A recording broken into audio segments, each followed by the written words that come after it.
In hindsight, putting only a year between this and director David Ayer/star Jason Statham's last collab should have been a cause for concern, not celebration.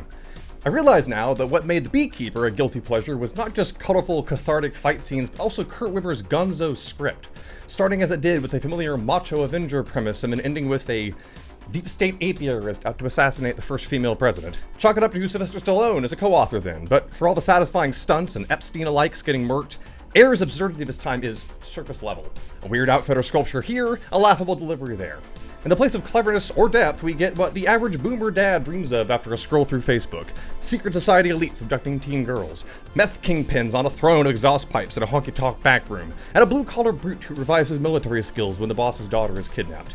As Levin, title character of the novel this was somehow based on, Statham's as handy with a quip in his fists as ever, but David Harbour as a blind war buddy may as well be napping behind those shades, while Michael Pena barely stands up. When asked how many cartoon villain Russians he wanted in lieu of a real supporting cast, Ayer must have just said, yes. It's Taken meets John Wick, but without the former's memorable dialogue and only a smidgen of the latter's panache. Busting bad guy heads is always a delight for this red-blooded American male, but in light of the above, plus eyebrow-raising nods to certain conspiracist sects, the Lord's Prayer, a shirt with Proverbs verses, the tagline Human Traffickers Beware, and the false advertising of foregrounding a sledgehammer our hero barely uses, A Working Man left a bad taste in my mouth in a way I not only didn't expect, but also can't compare to any other movie this high profile in recent memory.